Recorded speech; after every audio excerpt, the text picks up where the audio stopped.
Há apenas 1 minuto, o silêncio foi quebrado. Após dias de declarações cautelosas e palavras cuidadosamente escolhidas, a equipe médica de Kate finalmente confirmou o que vinha sendo sussurrado a portas fechadas e o que William temia em silêncio o tempo todo. A verdade pesada e irreversível veio à tona não com drama, mas com uma clareza devastadora. Enquanto o mundo aguarda respostas, essa confirmação marca um ponto de virada. Um ponto que muda tudo para a família e deixa a nação em suspense. 1 minuto atrás. 1 minuto atrás, a espera terminou, não com urgência. Não com vozes alteradas, mas com uma frase proferida, com cuidado suficiente para não deixar margem para interpretações errôneas.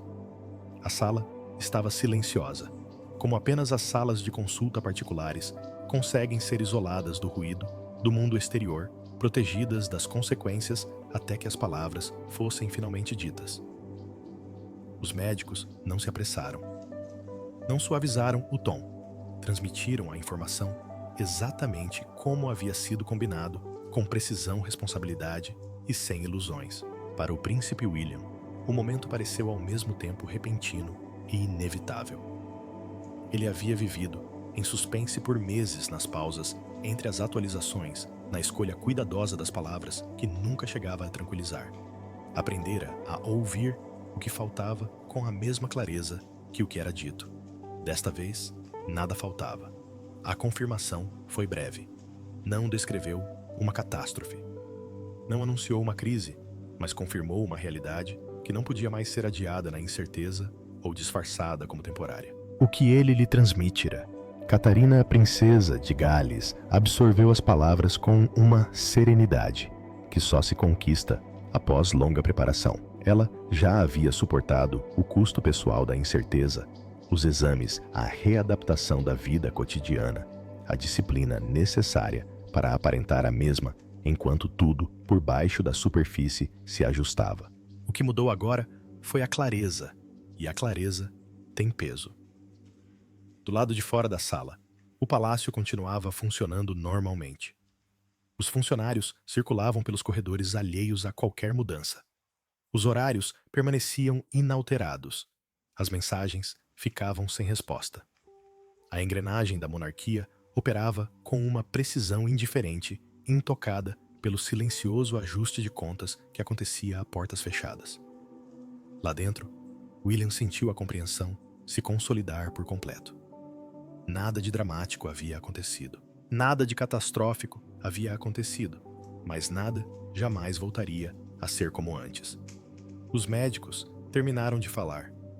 Não houve nenhuma garantia final, nenhuma tentativa de amenizar as implicações. Deixaram o silêncio fazer seu trabalho. Quando finalmente se levantaram para sair, o momento já havia passado da incerteza para a consequência. William permaneceu sentado por mais um instante. Ele compreendeu com súbita clareza que a parte mais difícil não era a confirmação em si, era o que viria a seguir.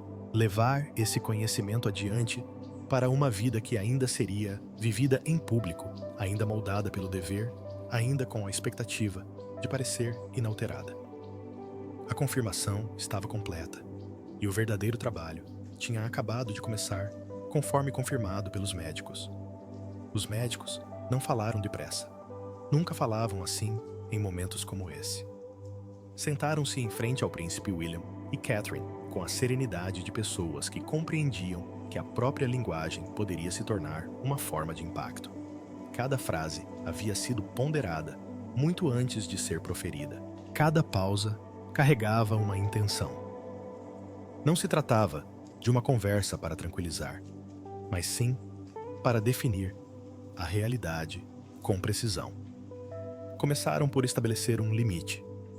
O que Catherine enfrentava não podia mais ser tratado como algo temporário, um episódio a ser suportado e depois esquecido. Não era uma fase que se resolveria silenciosamente com o tempo e a determinação. Havia cruzado um limiar onde a mera observação já não era suficiente. Agora, exigia uma gestão ativa, deliberada, contínua e sem suposições. Eles foram cuidadosos com a palavra estabilidade.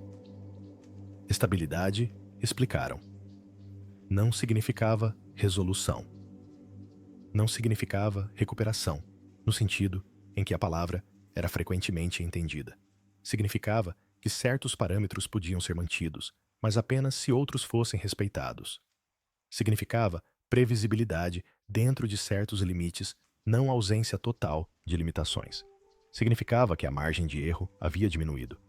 Falaram calmamente sobre fadiga, sobre o esforço cumulativo, sobre a diferença entre ignorar o desconforto e pagar o preço depois. O que antes era visto como resiliência, disseram eles com delicadeza, agora representava um risco se mal aplicado. Para o príncipe William, a distinção ficou clara imediatamente. Não se tratava de uma conversa sobre superar algo, mas, sim, sobre conviver com isso. Os médicos falaram da vigilância não como uma fase temporária, mas como uma característica permanente da vida diária. O monitoramento não terminaria após semanas ou meses. Ele se tornaria parte da estrutura do planejamento da tomada de decisões, estendendo-se muito além do ambiente médico e permeando todos os aspectos da rotina.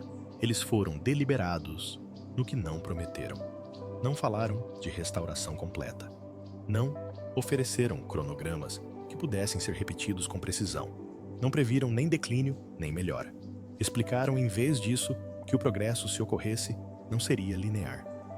Que haveria dias em que Catherine pareceria inalterada, enérgica, serena, totalmente presente. E haveria dias em que a contenção seria necessária mesmo que nada externamente parecesse diferente. Enfatizaram algo ao qual William retornaria repetidamente nos dias que se seguiram. A força não podia mais ser medida apenas pela resistência. Ignorar os sinais não os faria desaparecer.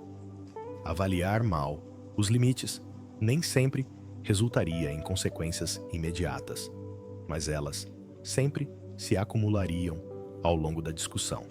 Catarina Princesa de Gales ouvia com total atenção. Este não era um território desconhecido para ela. Ela já havia vivenciado muitas dessas realidades sem o benefício de uma definição completa dos testes, dos ajustes, da silenciosa recalibração da vida diária em torno de uma energia que não podia mais ser tomada como certa. O que ela queria agora era alinhamento. Quando falava, suas perguntas refletiam que ela não questionava quanto tempo isso duraria.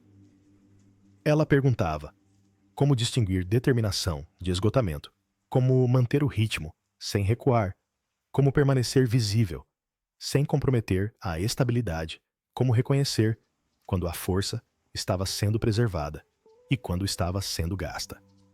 Os médicos responderam com a mesma contenção que haviam mantido durante todo o processo. Eles explicaram que o objetivo não era o afastamento da vida ou do dever, mas sim o equilíbrio, que a visibilidade poderia continuar, mas apenas se fosse intencional. Que o descanso não era uma indulgência ou uma concessão, mas uma necessidade.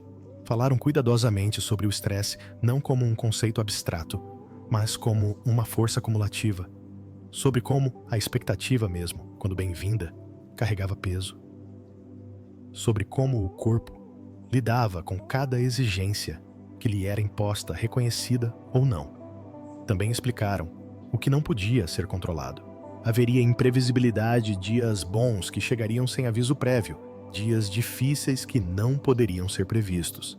A tarefa, disseram. Eles não era impor consistência, mas proteger o equilíbrio. Quando a conversa finalmente diminuiu o ritmo, não houve uma única frase que marcasse seu fim, nenhuma conclusão dramática. Os médicos resumiram o que havia sido discutido. Reiteraram seu envolvimento contínuo e reuniram suas anotações com serenidade profissional. O que restou na sala não foi desespero. Foi clareza. William percebeu como aquilo era diferente dos meses de espera que o precederam. A incerteza fora exaustiva, de uma forma difusa, sempre presente, nunca definida. Isto, bufa, era mais pesado, mas mais focado. Uma realidade que agora podia ser levada em consideração no planejamento, mesmo que não pudesse ser alterada. Catherine reconheceu isso com um pequeno aceno de cabeça. Não resignação, não derrota, reconhecimento. Do lado de fora da sala de consultas, o palácio continuava exatamente como antes. Os horários permaneciam intactos. Os funcionários circulavam pelos corredores alheios à linha que acabara de ser traçada entre o antes e o depois. Por dentro, William compreendeu algo com uma clareza repentina. A confirmação não exigia recuo, exigia responsabilidade. E a responsabilidade, uma vez claramente definida, não se anuncia aos quatro ventos. Ela se instala silenciosamente e então molda tudo o que se segue. A vigília de Williams pelo príncipe William. Os dias que se seguiram à confirmação transcorreram com uma inquietante sensação de normalidade. Do lado de fora nada parecia alterado. Os compromissos permaneceram na agenda. As reuniões prosseguiram sem atrasos. Seu comportamento em público se manteve firme, sereno, atento e ponderado, exatamente como o cargo exigia. Aqueles que o encontravam não percebiam nenhuma perturbação, nenhuma fratura visível, nenhum sinal de que algo tivesse mudado por baixo da superfície. Essa constância não era acidental, era mantida por meio de esforço. Em particular, William entrou em um período que mais tarde compreenderia como uma vigília. Não uma vigília de espera, mas de vigilância. Ele não estava antecipando um colapso, estava monitorando o equilíbrio. Cada dia se tornava um exercício de cálculo. Cada decisão era ponderada, não apenas por sua necessidade imediata, mas também pelo efeito cumulativo que poderia ter no futuro. Ele notava tudo. Notava a energia de Catherine, com uma atenção que beirava o clínico. Os dias em que ela se movia com facilidade, os dias em que a determinação a impulsionava mesmo, quando a contenção talvez fosse mais sensata. As pequenas pausas que ela tentava disfarçar. Momentos tão sutis que poucos os perceberiam, mas que William agora reconhecia instantaneamente. Ele não a confrontou. Adaptou-se à sua presença. Os horários foram flexibilizados sem discussão. O espaço foi criado silenciosamente e invisivelmente. Aprendeu a intervir sem parecer fazê-lo. Não dizendo não, mas moldando as circunstâncias de modo que o não se tornasse desnecessário. Era uma habilidade refinada, ao longo de anos de vida pública, agora reaproveitada para algo muito mais íntimo. O que mais o perturbava não era a dificuldade dessas adaptações, mas a constatação de que a própria vigilância se tornara permanente. À noite, quando a casa finalmente dormia e as tarefas do dia terminavam, William permitia que seus pensamentos viajassem mais longe do que durante o dia. Ele não se deteve no medo. Analisou a sustentabilidade. Por quanto tempo esse ritmo poderia ser mantido sem custos? Quais concessões seriam inofensivas e quais se acumulariam silenciosamente até exigirem pagamento? Onde estava a linha divisória entre preservação e negação? Essas não eram perguntas com respostas imediatas, mas exigiam reflexão mesmo assim. Seus pensamentos se voltavam frequentemente para os filhos não com alarme, mas com clareza. Ele sabia que as crianças absorviam a atmosfera mais do que as explicações. Percebiam o tom, a ausência e as mudanças de ritmo. William decidiu sem hesitar que qualquer recalibração que estivesse por vir seria absorvida pelos adultos, pelas instituições, pelos sistemas concebidos para suportar o peso e jamais transmitida àqueles que eram jovens demais para nomeá-la. Essa decisão era absoluta. Ele também pensava no legado, não no sentido abstrato tão frequentemente associado à monarquia. Pensava nele de forma prática, no que significava herdar uma instituição construída sobre a continuidade e o que ela exigia em troca. Ele sempre entendera que a coroa exigia sacrifício. O que ele enfrentava agora era a discrição com que esse sacrifício era esperado e o pouco espaço que havia para reconhecê-lo. Havia momentos raros, mas reais. Momentos em que a frustração aflorava, não a raiva, não o desespero. Frustração pela ausência de certeza, pela impossibilidade de planejar com confiança, pela consciência de que nem mesmo a preparação mais cuidadosa poderia eliminar a imprevisibilidade. Esses momentos nunca duravam muito. William aprendera cedo que a frustração não servia para nada, a menos que aguçasse seu discernimento. O que ele não sentia era pânico. O pânico pertencia a momentos de caos, a situações que pareciam fora de controle. Não era o caso aqui. Aqui tudo era definido. Intenso sim, mas delimitado. Exigia disciplina, não medo. Ainda assim, a vigilância tinha um preço. William se pegava analisando os dias em vez de vivê-los plenamente. Ele media o sucesso, não pela realização, mas pelo equilíbrio por se o dia terminava sem que ele extraísse algo invisível. Ele aprendeu a avaliar os momentos não pela aparência, mas pelo que consumiam. Em momentos de maior tranquilidade, reconheceu uma verdade que o perturbava mais do que qualquer diagnóstico jamais conseguiria. O futuro, que outrora presumira, já não existia em sua forma anterior, não apagado ou reescrito. A certeza da trajetória havia cedido lugar a algo condicional, algo que exigia atenção constante. E, no entanto, dentro desse reconhecimento, havia também resolução. William não encarou isso como uma perda. Encarou como uma responsabilidade aguçada pela clareza, tornada mais pesada pelo amor, complicada pelo dever. Ele entendia agora que seu papel não era controlar os resultados, era proteger o equilíbrio entre visibilidade e preservação, entre dever e resistência, entre força e contenção. A vigília não era sobre esperar pela deterioração, era sobre zelar pela estabilidade. Todas as manhãs, ele se levantava com uma determinação silenciosa. A cada noite, ele avaliava o que havia sido gasto e o que restava. Aprendeu bufa a aceitar os dias que pareciam inalterados, sem presumir que sempre seriam assim. Aprendeu a aceitar os dias difíceis, sem tratá-los como presságios. Era uma resistência de um tipo diferente. Não dramática, não visível, mas constante. E William compreendeu com uma firmeza que surpreendeu até a ele que essa vigilância não era temporária. Era a nova disciplina do amor, da responsabilidade e da previsão exercida silenciosamente, sem alarde e sem expectativa de reconhecimento. A casa se fecha. A mudança dentro da casa não veio com um anúncio. Nunca veio. Não houve reunião onde tudo foi explicado. Nenhum reconhecimento formal de que algo fundamental havia mudado.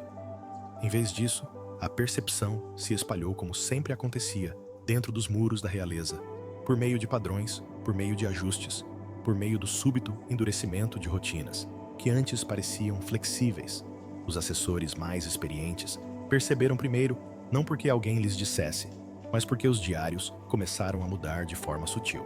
Os compromissos deixaram de ser acumulados sem pausa. As janelas de viagem se ampliaram. Margens surgiram onde antes não eram permitidas. O que parecia, no papel, um mero ajuste logístico, carregava uma implicação mais profunda. A autonomia, agora, era ativamente protegida. Ninguém questionava o porquê. Em casa, fazer perguntas desnecessárias era uma habilidade há muito esquecida. A linguagem também mudou. Os briefings internos tornaram-se mais curtos, concisos e desprovidos de especulações. Frases que davam margem a interpretações foram discretamente aposentadas. Palavras como temporário e retorno desapareceram de circulação, substituídas por termos neutros, que enfatizavam equilíbrio e ritmo. Não houve pânico nessa transição, apenas disciplina. O palácio estava fazendo o que fazia há gerações quando a gravidade privada ameaçava a continuidade pública, fechava fileiras. Considerações médicas foram incorporadas perfeitamente às discussões de planejamento, sem jamais serem mencionadas como tal. O repouso era protegido institucionalmente, não por gentileza, mas como uma exigência. As decisões foram pautadas pela sustentabilidade, em vez da visibilidade, embora esta última nunca tenha sido totalmente abandonada. O que mais importava era a consistência. A instituição compreendia algo instintivamente. A ausência repentina gera especulação. A recalibração gradual gera aceitação. O público poderia ser condicionado aos poucos e ao longo do tempo a esperar menos aglomeração, sem que nunca lhe fosse dito o porquê. Esse treinamento já havia começado. Para o príncipe William, essa fase exigiu um tipo diferente de liderança. Ele aprovou os ajustes discretamente, sem comentários. Nada foi feito às pressas. Nada foi deixado de lado por impulso. Cada mudança foi apresentada como intencional, até mesmo inevitável. O controle foi mantido não pela rigidez, mas pela coerência. Para Catarina, princesa de Gales, o envolvimento continuou sendo uma escolha sua. Ela não foi marginalizada. Ela não foi protegida das decisões que afetavam seu papel. Pelo contrário, sua autoridade dentro da Casa Real se fortaleceu quando ela se manifestou. Suas preferências eram tratadas como diretrizes, não como sugestões. Isso não era uma retirada. Foi um processo de refinamento. A equipe aprendeu rapidamente quais interações eram mais importantes para ela, não institucionalmente, mas pessoalmente. Aprenderam quando a flexibilidade era essencial e quando a firmeza era protetora. A Casas não questionou essas distinções, adaptou-se a elas. Inevitavelmente, houve momentos de inquietação, não medo-inquietação. O tipo de inquietação que surge quando profissionais experientes percebem uma mudança a longo prazo sem que lhe seja dado um nome. Os auxiliares de longa data entenderam que esta não era uma fase temporária de adaptação, era estrutural, e uma estrutura, uma vez alterada, raramente retornava à sua forma original.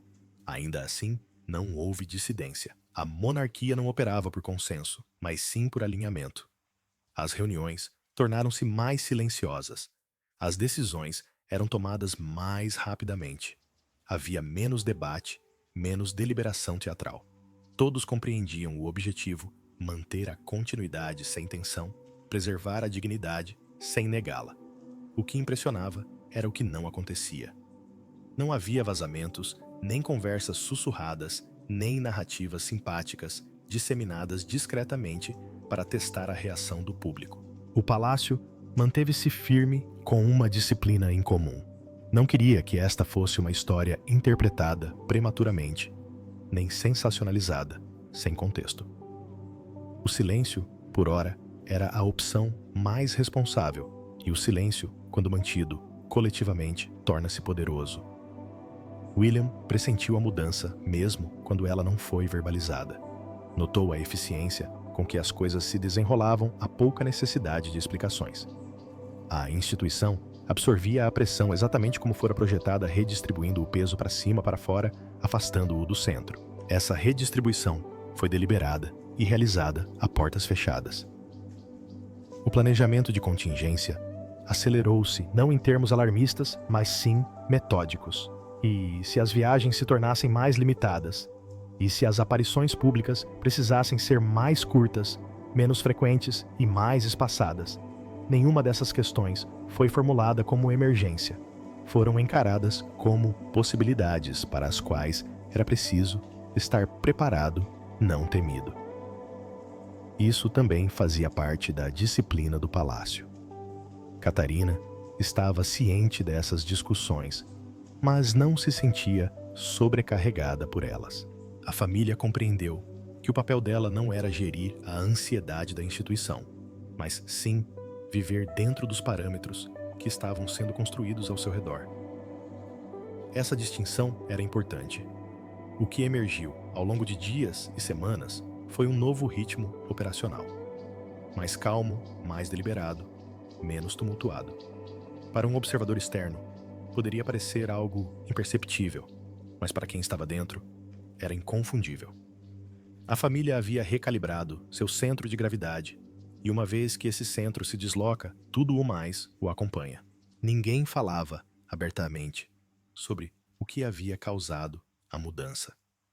Não havia necessidade. O palácio já havia se adaptado à sua nova realidade, como sempre fazia silenciosamente, eficientemente e sem pedir reconhecimento. O que importava agora não era explicação, mas a execução. E a execução, nesta instituição, era onde a verdade se revelava, não por meio de palavras, mas pela forma como a própria vida se reorganizava em torno daquilo que não podia mais ser ignorado, aquilo que o público jamais ouviria, aquilo que o público acabaria por saber que era verdade, aquilo que era importante para William, aquilo que era inegociável, mas que não seria completo. As declarações seriam redigidas com cuidado, moldadas por uma linguagem concebida para tranquilizar sem enganar. Falariam da gestão da saúde e do equilíbrio, da priorização da família, sem deixar de lado o serviço público. Cada palavra seria defensável, cada frase tecnicamente precisa. O que essas declarações jamais captariam seria o custo pessoal dessa precisão. Elas não transmitiriam o cuidado com que cada frase foi ponderada em relação à realidade. Quantas versões foram rejeitadas por pendiam demais para o otimismo ou se aproximavam demais do alarme. Elas não mostrariam os debates internos sobre o tom, não o que foi dito, mas como poderia ser interpretado. E jamais mostrariam a aritmética emocional que se desenrolava a portas fechadas. O público veria a continuidade. Veria Catherine, quando ela aparecesse serena, graciosa, visivelmente presente. Veria William ao seu lado firme e protetor, sem parecer. Veria sorrisos calibrados para o momento, conversas conduzidas com uma cordialidade ensaiada. O que eles não viam eram as negociações que precediam cada aparição. Não discussões, negociações.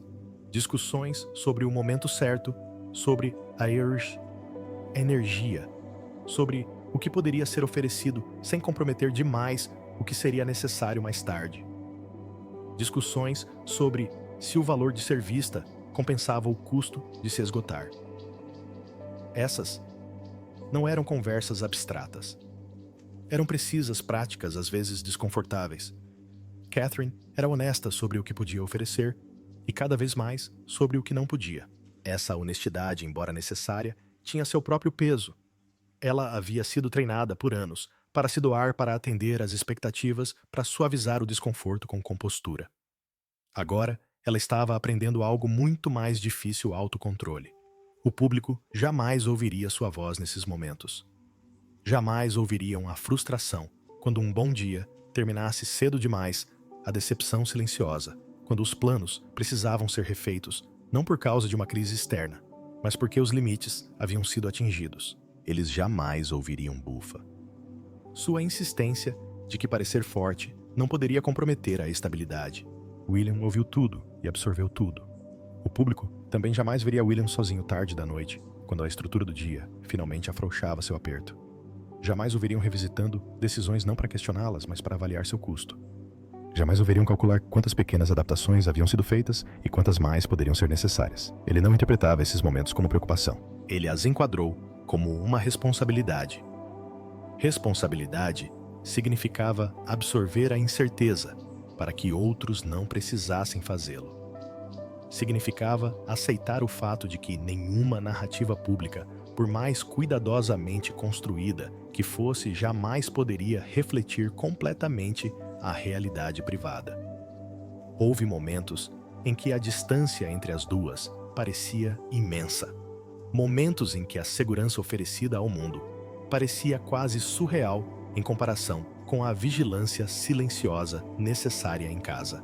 Momentos em que William se perguntava se o público entendia o esforço necessário para parecer inalterado e se algum dia entenderia. Mas ele sabia que essa questão era irrelevante.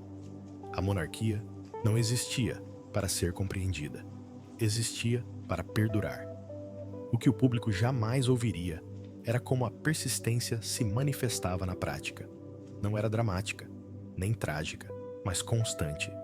Era como acordar todas as manhãs com um plano e estar preparado para abandoná-lo ao meio-dia. Era como medir o sucesso não pela visibilidade, mas pelo equilíbrio. Era como aceitar que algumas vitórias eram invisíveis e algumas derrotas jamais seriam nomeadas. O público jamais ouviria falar das negociações emocionais entre William e Catherine, quando ambos sabiam a resposta certa, mas desejavam que fosse diferente. Conversas marcadas não por conflitos, mas por contenção mútua, pela compreensão de que o amor, nessa fase da vida, significava proteger um ao outro do desgaste desnecessário. Jamais ouviriam Catherine expressar o medo que mais a afligia. Não o medo da doença, mas o medo de ser definida por ela. O medo de que cada ausência fosse interpretada, cada ajuste dissecado. O medo de que a história se adiantasse à verdade. Esse medo moldou tudo. Foi por isso que a família se movia com tanta cautela, porque o silêncio era mantido, porque a recalibração acontecia gradualmente, quase imperceptivelmente. O público jamais ouviria o alívio, quando um dia difícil passava sem consequências, nem a silenciosa decepção, quando um dia promissor terminava abruptamente. Jamais ouviriam o esgotamento que vinha, não de fazer demais, mas de ter que decidir incessantemente o que era suficiente. E, no entanto, não havia autopiedade em nada disso. O que existia, em vez disso, era determinação. Determinação para seguir em frente sem ilusões. Determinação para proteger o que importava sem abrir mão de tudo o mais. Determinação para aceitar que algumas verdades sempre permaneceriam privadas. Não por segredo, mas por necessidade. O público receberia garantias. Por trás disso, existiria a realidade, não o colapso, não a tragédia, mas a resistência praticada diariamente sem aplausos. William entendia isso com mais clareza do que nunca. Ele entendia que a liderança naquele momento não se tratava de atrair atenção. Tratava-se de gerir a ausência, não de espetáculo, mas de sustentabilidade. O público jamais ouviria que a parte mais difícil já não era a incerteza, mas sim a clareza. Clareza exigia escolhas. Escolhas exigiam sacrifícios. E o sacrifício, quando repetido silenciosamente ao longo do tempo, transformava vidas sem jamais alardear. Essa era a verdade que jamais seria dita em voz alta. Não por ser sombria demais, mas por ser comum demais humana, demais incompatível demais com a segurança que a instituição era obrigada a proporcionar. E, no entanto, foi essa realidade tácita, vivida diariamente, deliberadamente, sem queixas, que definiu tudo o que se seguiu. Após a confirmação, nas semanas seguintes, a confirmação algo sutil, mas inconfundível, começou a se instalar. Não aceitação, não alívio, mas compreensão. Para o príncipe William, a mudança não foi marcada por um único momento, mas por um acúmulo. Dias sobrepostos, cada um exigindo pequenas decisões que juntas remodelaram o futuro. O choque da certeza se dissipou substituído por uma disciplina mais tranquila que exigia consistência em vez de coragem. A vida não desacelerou, ela se reorganizou. As aparições continuaram, mas com intervalos diferentes. Os compromissos foram honrados, porém com limites mais claros. O que antes poderia ter sido aceito automaticamente, agora era considerado com cuidado. Nem tudo que podia ser feito seria feito. Nem todo convite precisava ser aceito. Isso não era uma fuga, era responsabilidade. Para Catarina Princesa de Gales, a adaptação foi tanto prática quanto psicológica. Ela já havia aprendido a ouvir atentamente o próprio corpo. O que mudou agora foi a permissão para agir de acordo com o que ouvia, não defensivamente, mas deliberadamente. Ela deixou de encarar a contenção como algo imposto. Passou a ser uma escolha. Havia poder nessa distinção. Ela começou a pensar em seu papel menos em termos de visibilidade e mais em termos de impacto. Não em quantas vezes aparecia, mas em como aparecia. Não em quanto dava, mas no preço que pagava por dar. Essa reformulação não diminuiu seu senso de dever. Pelo contrário, o refinou. A casa seguiu o exemplo. O que havia começado como um ajuste tornou-se um ritmo. O que parecera uma acomodação transformou-se em estrutura. A instituição absorveu as mudanças, sem questionamentos, como sempre fizera. Para o mundo exterior, a monarquia permanecia estável. Internamente, aprendera silenciosamente uma nova maneira de lidar com as responsabilidades. William notou a diferença principalmente à noite. Havia menos urgência na revisão, menos momentos de reavaliação. A vigilância que antes parecia sufocante se transformou em algo sustentável. Ele ainda observava atentamente, mas não sentia mais que cada decisão carregava o potencial de consequências imediatas. Isso, ele percebeu, era equilíbrio. Não a ausência de tensão, mas a gestão dela. Ainda havia dias difíceis. Dias em que a energia não correspondia ao esperado. Dias em que os planos eram ajustados no último minuto. Mas esses dias não eram mais vistos como fracassos. Eram encarados como sinais de informação a serem incorporados em vez de rejeitados. Essa mudança foi importante. Permitiu que William e Catherine seguissem em frente sem fingir que o passado ainda se aplicava. O futuro não era mais visto como um retorno a algo perdido. Era visto como algo sendo construído com cuidado, paciência e lucidez. Agora, eles conversavam mais abertamente sobre o ritmo das coisas, não em termos dramáticos, não com ansiedade, simplesmente com um entendimento mútuo. Certas coisas levariam mais tempo, outras seriam feitas de forma diferente. Algumas seriam deixadas de lado completamente sem arrependimentos. O que mais surpreendeu William foi a pouca explicação que isso exigiu entre eles. A confirmação havia cumprido seu papel. Ela havia eliminado a ambiguidade e, ao fazê-lo, esclarecido prioridades que de outra forma poderiam ter permanecido implícitas. A família vinha em primeiro lugar, não como um slogan, mas como uma realidade prática. A saúde não era mais algo a ser adaptado ao dever. O dever era algo a ser remodelado em torno da saúde. Essa inversão não enfraqueceu a instituição. Pelo contrário, a fortaleceu. A coroa, William agora compreendia, não se preservava por meio de uma presença implacável.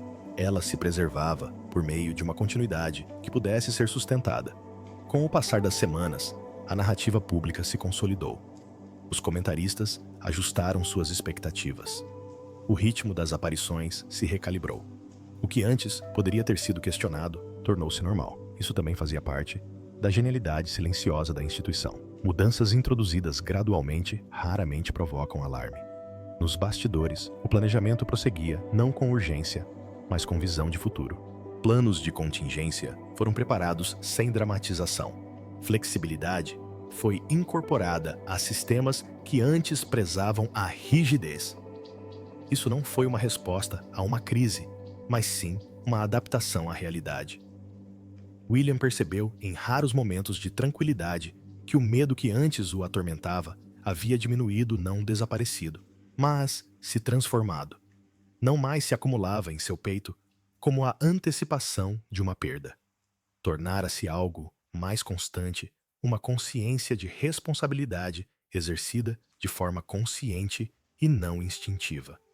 Ele compreendia agora que a confirmação que temia não havia fechado portas. Isso havia esclarecido quais importavam. O futuro não seria definido pelo que não podia mais ser presumido. Seria definido pelo que ainda podia ser escolhido com cuidado, deliberação e sem ilusões.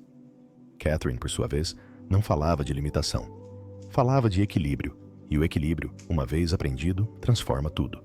A confirmação que chegara 1 minuto antes não havia encerrado um capítulo. Havia encerrado a incerteza.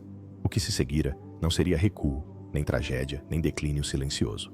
Era algo muito menos dramático e muito mais exigente. Uma vida vivida com propósito.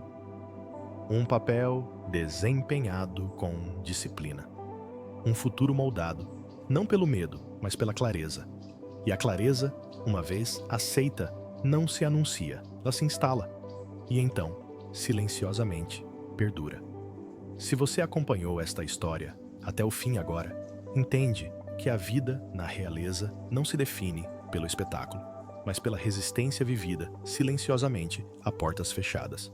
Se você deseja narrativas mais profundas e honestas como esta, onde poder, amor e consequências se encontram, inscreva-se, curta e compartilhe. Novas histórias surgem com frequência e cada uma delas revela o que as manchetes jamais revelarão.